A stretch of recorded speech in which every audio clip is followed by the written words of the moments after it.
আলিয়া বিশ্ববিদ্যালয়ে ক্যাম্পাস করবো, ভাঙড়ের শিক্ষার আলো গড়ে তুলবো। শিক্ষার আলো তো দূরের কথা, ভাঙড় কলেজটাকে তৃণমূলের ঠেক বানিয়ে দিয়েছে। প্রয়োজনে গাজী হব, গাজী বা শহীদের মধ্যেই সীমাবদ্ধ থাকবো। মার ছেলে পালিয়ে যাওয়া, পিঠ দেখিয়ে পালিয়ে যাব, ওই চাকরিকে আমি দেবো না। আইএসএফ থেকে তো অনেকজনকে জয়েন করিয়েছে, কিছুজন ভয়ে গিয়েছে আর কয়েকজন লোভে গিয়েছে, কিন্তু তাদের অবস্থা দেখুন, না ঘাটকা না ঘাটকা। একেবারে প্রকাশ্য প্রাণে মারার হুমকি, রীতিমধ্যে আপনি কি পদক্ষেপ নিয়েছেন? দেখুন, আমি তো একজন আইনসভার সদস্য, আমি আইনকে মান্যতা দিয়ে চলি আর আগামী দিনেও চলবো। আমার কর্তব্য হচ্ছে যে অবাঞ্ছিত কল এসেছিল, আমাকে রীতিমতো প্রাণে মারবে, মাথা কেটে নেবে, হাত পা কেটে নেবে। আমি নাকি আমার এই যে লড়াইটা করছি তাদের হয়তো পছন্দ হচ্ছে না। একদিকে তিলোত্তমা, একদিকে ভাঙড়ের মানুষের উপরে যে অন্যায় অত্যাচার হচ্ছে, তাদেরকে শোষণ হচ্ছে, সারা রাজ্যের মানুষ আছে বঞ্চিত হচ্ছে, ওয়াকাফ প্রপার্টি আছে ধূলিসাৎ হয়ে যাচ্ছে, দেবত্ব সম্পত্তি লুটপাট হয়ে যাচ্ছে, এসটি এসসি ওবিসি মাইনরিটি যারা আছেন তাদেরকে সব সম্পত্তি লুট হয়ে যাচ্ছে। এর বিরুদ্ধে এক কথা, অন্যায়ের বিরুদ্ধে কথা বলছি, অনেকের পছন্দ হচ্ছে না। আমাকে বলছে তুই মমতা ব্যানার্জির সাথে কেন পাঙ্গা নিচ্ছিস? পাঙ্গা নেওয়ার প্রশ্ন এখানে আসছে না। রাজ্যের মুখ্যমন্ত্রী তিনার কর্মকাণ্ডের মধ্যে কিছু যে ভুলগুলো হচ্ছে সেগুলো ধরিয়ে দেওয়া, আর নতুন যেগুলো করলে বাংলার মানুষের জন্য লাভ হবে তার কথা বলা। এটাই তাদের রাগ হয়ে যাচ্ছে, হুমকি দিয়েছে। এবার আমি তো আর কে হুমকি দিয়েছে তাকে খুঁজে বার করে গিয়ে তার বাড়িতে পিটিয়ে মেরে আসতে পারি না, এটা আইন বহির্ভূত কাজ, আমি এটা করি না আর কাউকে করতে উৎসাহিত করি না। আমি যেটা করেছি সেটা হচ্ছে লোকাল থানা থেকে শুরু করে ডিজি পর্যন্ত আমি এই বিষয়টা অকিবল করেছি, তাদেরকে জানিয়েছি, তাদেরকে এই বিষয়ে পদক্ষেপ গ্রহণের জন্য জানিয়েছি, এবং সাথে সাথে আমি যার কাস্টোডিয়ানের মধ্যে আছি, আমাদের সম্মানীয় স্পিকার স্যার কেউ আমি জানিয়েছি এই বিষয়টা, এবং সেন্ট্রাল স্বরাষ্ট্র দপ্তরেও আমি সেন্ট্রাল হোম মিনিস্ট্রিতেও আমি এই বিষয়টা জানিয়েছি। এবার দেখার বিষয় মমতা ব্যানার্জির সরকার অর্থাৎ রাজ্যের প্রশাসন কত দ্রুত কে আমাকে ফোন করে হুমকি দিল, এর পিছনে কি রহস্য আছে, কে বা কারা ওকে উৎসাহ দিয়ে আমাকে প্রাণে মারার জন্য প্ল্যান করছেন, কি করছেন না করছেন সেটা খুঁজে বার করা। বিধায়ক নওশাদ সিদ্দিকী সাহেবকে কি হুমকি চুমকি দিয়ে আগামী দিনকে দমে দেওয়া যাবে যে টাকার অফার ছিল এবং কেস দিয়ে আপনাকে দমানোর চেষ্টা হয়েছিল, তারপরে আপনাকে প্রাণে মারার হুমকি? আপনি আপনাদের বলি, আমি সমস্ত বিষয়টা নিয়ে পাবলিক ডোমেইনে ডিসক্লোজ করিনি। ইতিপূর্বে আমার বাড়িতে লিখিত কাগজ পাঠিয়েছিল, মারাদের বাড়িতে কাগজ পাঠিয়ে দিয়েছিল।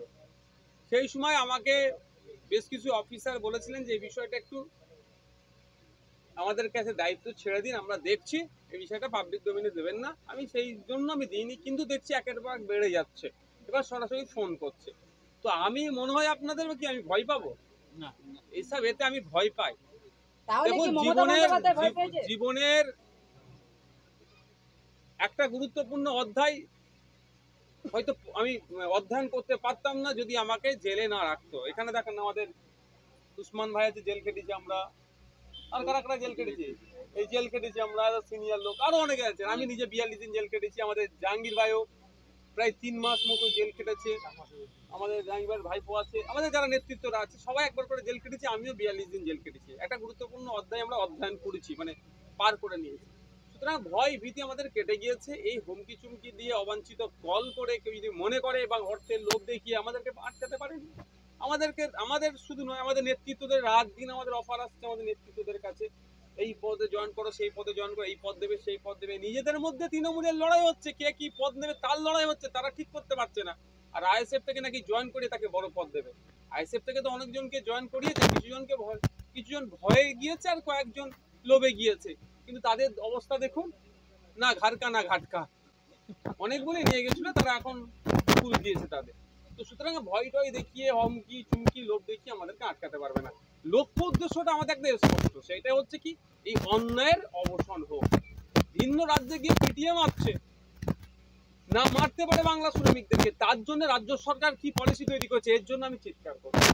তিলোত্তমার সাথে যে গন্ড ঘটেছে, যে অন্যায় হচ্ছে, সেটা দ্রুত যাতে শাস্তি পায় যারা অন্যায় করেছে, এবং আগামী দিনে না কোনো মেয়ের ওপরে এই ধরনের কেউ নোংরা চিন্তা ভাবনা নিয়ে তাকায়, তার জন্য প্রশাসন কি ব্যবস্থা গ্রহণ করছে তার জন্য বারবার চিৎকার করবো। আর এই চিৎকার করাটা যদি কারো খারাপ লাগে, আমাকে হুমকি দেওয়ার কথা বলে, যাই করার কথা বলে না কেন, আমি মাথা নষ্ট করবো না। একটা কথা বলে দিই, শহীদের তকমা নেব, প্রয়োজনে গাজী হব, গাজী বা শহীদের মধ্যেই সীমাবদ্ধ থাকবো। মার ছেলে পালিয়ে যাওয়া, পিঠ দেখিয়ে পালিয়ে যাব, ওই চাকরিকে আমি দেবো না। হয় গাজী না হলে শহীদ, এই দুটো পথে আমি যাবো না।